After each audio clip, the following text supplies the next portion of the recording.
5 things you need to know about a brilliant jerk, that genius, the incredibly smart employee on your team who delivers incredible results, but leaves a trail of disheartened employees. You know what the Harvard Business School study calculated that keeping them cost you a minimum of $12,489 more than the value that the superstar performer brings you. And that's before we even talk about potential lawsuits. Hi, I'm Dr. Katrina and an executive coach. I work directly with C-suite leaders of Fortune 500 companies or entrepreneurial companies. I've seen firsthand how leaders grapple with the exact dilemma, often believing they must tolerate toxic behavior to protect their bottom line. My work proves that this compromise is not only unnecessary,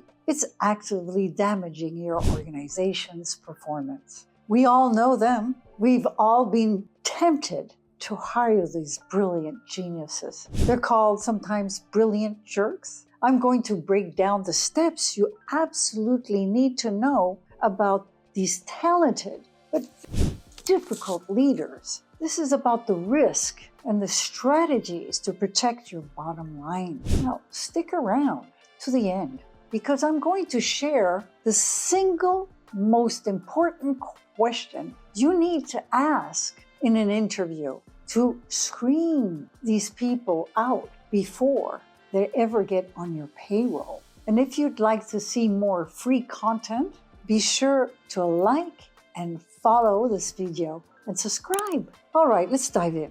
First point, they come with a hidden toxicity tax, okay? You see their brilliant results in the P&L, but what are the hidden costs bleeding your team and your company? What's the problem? Now, Robert Sutton's groundbreaking book called the No, Sorry, Asshole Rule laid it down perfectly. He defines the total cost of these toxic leaders, including everything from employee turnover to time wasted with HR and management. Do you know we're in the tightest talent market in recent memory? The Great Resignation describes the mass exodus of employees from their jobs, which has morphed into a permanent state of employee empowerment. Yep. Empowerment. A 2024 Gallup poll shows that culture and well-being are top priorities. Your best people will stick around if the environment is well. But what happens if you have a toxic leader? Well, they're not going to stick around. You'll get an expensive churn of your A players. Why? Because the A players are the first to leave. The advance of the jerk is an illusion because it's subsidized by lost productivity and eventual departure of everyone they alienate. That Harvard Business School paper, Toxic Workers, found avoiding a toxic hire generates twice the value of hiring a superstar. You're paying a massive invisible tax on their behavior. So what's the strategy? What do you have to do? Well, start measuring what matters. Implement anonymous 360-degree reviews focused on the collaboration and team impact. Track employee turnover by department. If your star performer's team has 30% higher attrition rate, then the numbers will speak for themselves. You manage what you measure. Second point, they destroy psychological safety, your number one asset. Want to kill innovation and make your teams afraid to take risks? Keep a brilliant jerk around and don't address their misbehavior. So, Amy Edmondson of Harvard literally wrote the book on psychological safety. Her research proves that it's the belief that you won't be punished for speaking up.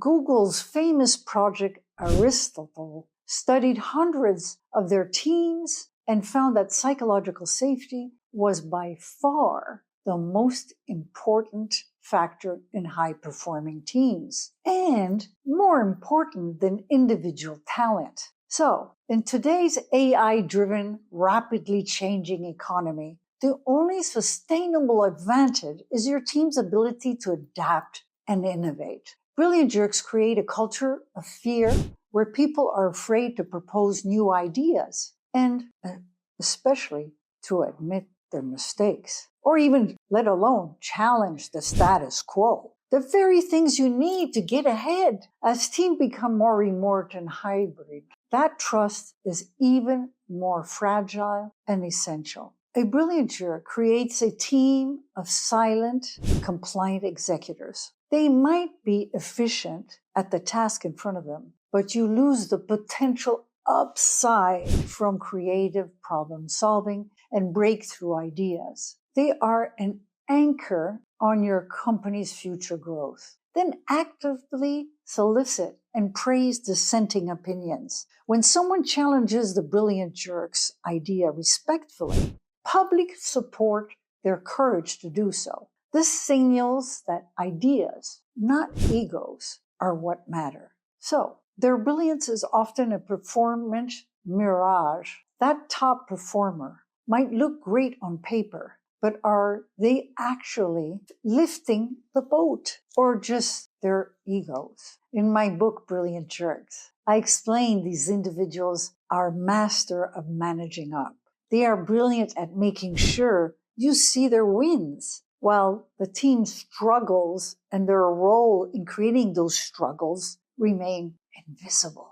They take credit and deflect blame. The modern workplace is built on collaboration. Tools like Slack, Asana, Microsoft Teams have made cross-functional work the norm. The lone wolf genius, albeit, is an outdated model. Today's value is in creating connection between people. A brilliant jerk is a nod that corrupts the network, hoarding information and refusing to collaborate, thereby diminishing the output of everyone else. You're not measuring their net impact. Their individual output might be plus 10, but if they reduce the output of the 5 people around them by -3, their net impact is -5. You are losing performance, not gaining it. So what do you need to do? Redefine performance. Make collaboration matrix a non-negotiable. And this should be part of the performance reviews done regularly. They document their process for others to learn from. Shift the focus from the individual heroism to collective success. Point 4, it takes a lot to fix them, but you must manage them. So you identified a brilliant jerk. Your first instinct might be to coach the jerkiness out of them. Here's why that's a waste of time. Brilliant jerks are interpersonally blind. They lack self-awareness and don't see their behavior as the problem because it has always been rewarded with success. They see interpersonal skills as HR fluff, not part of the job. Executive coaching is now a standard tool for development. However, it's being misapplied. Coaching works for skill gaps, not fundamental personality issues. You're trying to teach empathy to someone who sees it as a weakness. So it takes a very skilled executive coach to shift their whole mindset, and that to see that their long-term success is to develop and inspire people. The goal isn't a personality transplant, it's a behavioral containment. You must make the cost of their toxic behavior clear, direct, and inescapable. Then show them how they can succeed even better by applying a different approach behaviorally. Create a performance improvement plan focused exclusively on behavior. Not be nicer, but you will interrupt colleagues in meeting and make it clear to them. You will respond to team requests within 24 hours, or you will receive 0 verified complaints from your direct reports. Those are challenges. Make the consequence of violating these behavioral rules as severe as failing to meet sales quota. No bonuses or loss of privilege or termination. The legal and brand risk is now unacceptable. In 2025, keeping a brilliant jerk on staff isn't just bad for the morale. It's a ticking bomb for your brand, your balance sheet. The legal concept of hostile work environment has existed for decades. Companies have paid out millions in lawsuits stemming from behavior of a single toxic individual that leadership tolerated. This is the age of radical transparency. A single employee story on Glassdoor, LinkedIn, TikTok can go viral and permanently damage your brand's reputation. Furthermore, investors are now intensely focused on ESG, environmental, social, and governance matrix. A toxic culture that allows for harassment or bullying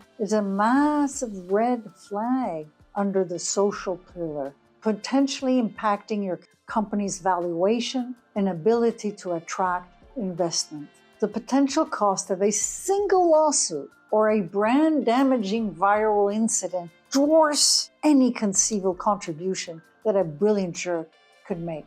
Work with your legal and HR team to enforce a zero-tolerance policy. This isn't about being punitive. It's about risk management. Document everything.